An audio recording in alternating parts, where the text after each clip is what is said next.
Hi guys, and welcome today to Tangents and Normals. This is a continuation of this whole subject area on differentiation.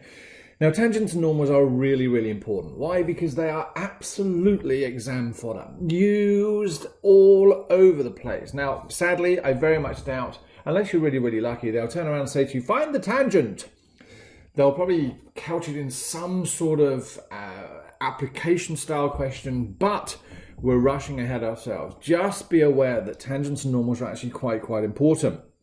Okay, so as I say, for those of you who are being taught by me, there is the work that we would suggest you cover to give you a good flavour of what tangents and normals is all about. But remember, these are still skills-based questions and ultimately won't necessarily give you all the practice. You should always do chapter review.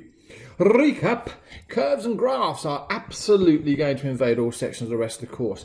Even probability. Now later on when we get to probability, you are going to be drawing curves like it's going out of fashion. You'll be looking at sections for the normal distribution. You'll be looking at limits between 0 and 1 of integration, and all that comes massively important later on. But please don't think that graphs is over. It really isn't. It's actually only just beginning. We've obviously spent a lot of time in previous videos and lessons looking at sine, cosine and tangent graphs and how they can be used to solve trig equations and how they can be transformed. So again, if you remember, we can draw our standard sine curve, we can move things horizontally, we can change the amplitude, this is obviously changing the period, and we can move them up and move them down, and they relate to all sorts of different real world activities, or at least we can model real world activities in this way. We've now looked at how to differentiate them. So if you remember from previous video, if you have y and y dashed, then we have sine theta goes to cos theta goes to minus sine theta, and tan theta goes to sec squared theta.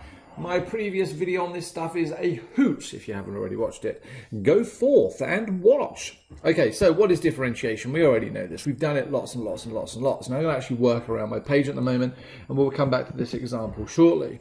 But if you remember differentiation in its most basic form, if I have, 3x squared plus 2x plus 6, then we can do y dashed, or we can do dy by dx in this situation, and we can say that that's 6x plus 2. What does it actually mean? It means that if I have this function here, and let's imagine it looks something like this, if I have that function, then I can find the gradient at any point on this line by knowing one thing and one thing only, and that's the x value. So that's what that says there. To find the gradient, all you need to do is find the x value, and you can find the gradient at a point. But the gradient of what? It is so important that you remember it is the gradient of a tangent. Now, bearing in mind we're dealing with tangents at the moment, what the chuffing heck is a tangent? Well, again, moving to one side, here is my graph again. Here is, let's pick a point here. Let's say that has an x value of 7. Well, a tangent is nothing more than a line that is joined and touches at just that point. Now, as you can see, trying to do that on this computer has absolutely failed miserably, and in an exam I would have lost all of my marks. That is just terribly depressing. But this line here, it is a straight line. And if it's a straight line, it is subject to the equation of a straight line, y equals mx plus c. Oh, interesting. So what is this y equals mx plus c? Well, as I just say here, any straight line will be able to have an equation formed for it using y equals mxc, or actually, as we met way long time ago, the equation y minus y1 equals mx minus x1. Now, actually, the reason I like this equation here is you actually only need to know two pieces of information to find the equation of a straight line. Well, what are those two pieces of information, I ask?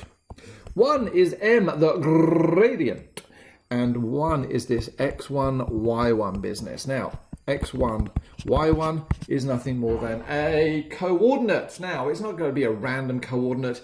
It's actually got to be a coordinate on the function. So, for example, if I looked at this one here and I said x is equal to 1, then I could go away and find my y value by substituting it in there. So that would be 3 plus 2 plus 6, which would be 11. So I now know a coordinate on this line here would be 1, 11. That coordinate really, really important because that's what we put into this x1, y1 business. But m, where do I get this value of m from? M is gradient. Gradient of what? OMG, remember, differentiation. When you differentiate, what you're doing is you're finding the gradient at a point, or the gradient of a tangent at a point. So, whereas I have that y dashed is also equal to dy by dx, I must remember that actually it's also equal to m. So, knowing all of this information, how do I actually use it? Well, let's go back to this example here, all right? So this example here says, find the equation of the tangent of the curve, y equals x cubed plus a half x squared at the point when x equals 1. Now, why are they only giving me that x value? Why have they not given me a coordinate? Well, two reasons. One, because it's a big fat trick. They're actually trying to give you half the information. They're trying to test your understanding, not whether you can regurgitate. And two, we remember that when you differentiate the function, so dashed of x, actually only needs the x value. Now, if I write that down, that actually makes no sense mathematically. So when we differentiate, what we need to say is that we only need the x value. Why? We'll go back to this equation here. When I differentiated it, the only thing I needed was the x value. Right, so first things first, it wants the equation of the tangent. So I know I've got to have y minus y1 equals mx minus x1. I need to find this value of m, gradient. Gradient is differential, so I'm going to differentiate. So y dashed, which is equal to m, is equal to 3x squared plus a half times 2 is 1 times x. So I know my y dashed is equal to 3x squared plus 1. But what does that mean? Remember, always keep the end game. You're trying to find the value of m at x is equal to 1. That's what the equation wants. It wants that tangent when the graph just touches at 1. Now, again, this graph is going to be really, really bad, but assuming that this is my value of 1, here is my point here, then I'm just looking for the equation of that line there. Always try and visualize the graph. Right, so let's substitute x equals 1 into my equation. So m becomes equal to 3 times 1 squared plus 1 times 1. Where have I got that from? Simply here. I've just substituted x equals 1 into that equation. So I get 3 times 1 squared is 3, so m is equal to 4. Hurrah! So I can now go back to this equation, which is my general form. So y minus y1. I have to come back to that. Is equal to m. I now know it's 4. X minus x1. Have they given me a coordinate on the point, on the graph? Hey, they have indeed. But what is this y1 business? Right, again, maths, as I said in point number 1, is trying to trick you. You have to find this y coordinate. How do I find a y coordinate of a point on the, if I've been given the x value, how do I find a y value? I should go, hello. I've gotten a value that says when y is equal to x cubed plus a half x squared, so I can actually find that out. I should go. So to find the y value, you actually go back to the original equation, x cubed plus a half x squared. I know that x equals 1 falls on the point, falls on the line. It must do, because they've told me they want the tangent that touches at that point. It'd be a bit stupid to give me a point that doesn't exist on the curve. So y is equal to 1 cubed plus a half times 1 squared. Well, that's just 1 plus a half, which is, and I'm going to write it as 3 over 2 because it's going to make my life a lot easier. So I can now put this back in here. So that becomes 3 on 2. I don't like fractions in any of this. I'm actually going to multiply everything by 2. Why? Well, 3 on 2 has got divide by 2. So that's now going to become 2y minus 3 equals 8x minus 1. Apologies for running out of space nearly. Do a little bit of shifting around. 2y is equal to 8x minus 1 plus 3. Now, I know many of you who are watching this will probably be going, well, I could have combined a lot of these steps in one, why are you writing out all the working? Well, not everybody actually can see what you're doing straight away. So it's always good to show some working out in these videos. Hopefully then the shortcuts and the tricks and the speed will come a bit later on. So I've multiplied out my bracket. I'm now going to collect like terms. So 2y is equal to minus 8 plus 3 is minus 5, 8x minus 5. And I'm going to divide everything by 2, give me 4x minus 5 on 2. Now you could have left it as 3 on 2 and just moved this over and multiply out the bracket. It's fine, it makes no difference. I just don't like fractions until the very, very end. So that, ladies and gentlemen, is the equation of the tangent at x equals 1. So the curve that they've given me there, or the cubic. Now, what about if they wanted to find the normal? What if we wanted to find the equation of the normal? Well, firstly, what is normal? Nothing is normal. We're all individuals and we are all fabulous as a result of being so. But in mathematics, normal has a very specific point. So let's just go back and give some context. Let's imagine this is my graph, and here is my beautiful tangent. Now remember, a tangent just touches the curve at one point. If we assume that this tangent has a gradient of m, then a normal actually cuts a tangent at right angles. Oh, hello, I don't know why that moved. Oh, my pen's not working now. At right angles. So a normal is a perpendicular line to the tangent. So it's a perpendicular line to the tangent. Now, what does that have to do with the price of fish? Well, first things first, I'm just going to tell you that if you know the gradient of the tangent is m, the gradient of the normal is minus 1 on m. How do I know that? Basic rule.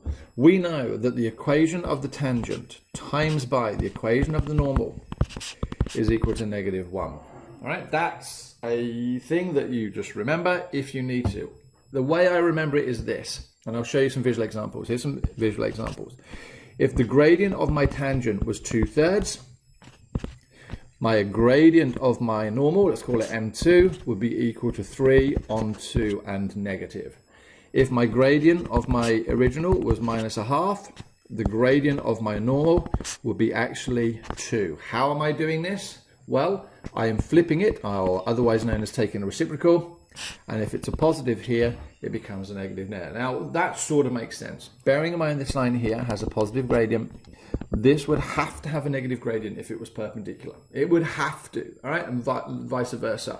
If this was my equation of my tangent, which has a very negative gradient, this here would have the positive gradient for my tangent. So, great thing to know here is, if you ever need to find the normal,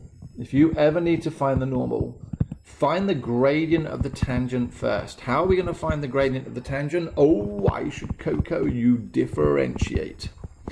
Right, so always find the gradient of the tangent and differentiate. Let's go back to our original question, which was x cubed plus a half x squared. So we've got x cubed plus a half x squared is my y value.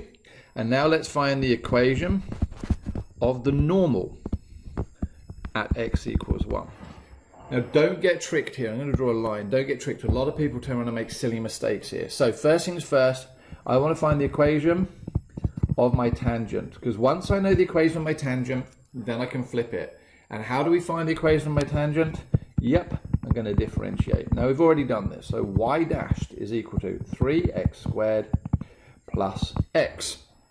We know that x equals 1. So we're going to say y dashed, which is now the equation of my tangent, is given by 3 times 1 squared plus 1, which luckily is still 4. Now, awesome. Having got the equation of my tangent, I can say therefore, which is those 3 dots, the gradient of my normal is equal to 1 on 4 and minus y. Well, that's 4 on 1 and plus. So you just swap it over. Now, a word of warning. Lots of people will go back and go, well, okay, particularly if we use y equals mx plus c. And they'll go, well, I can reuse my c value because, well, actually, I don't know why, because it makes no sense to me at all.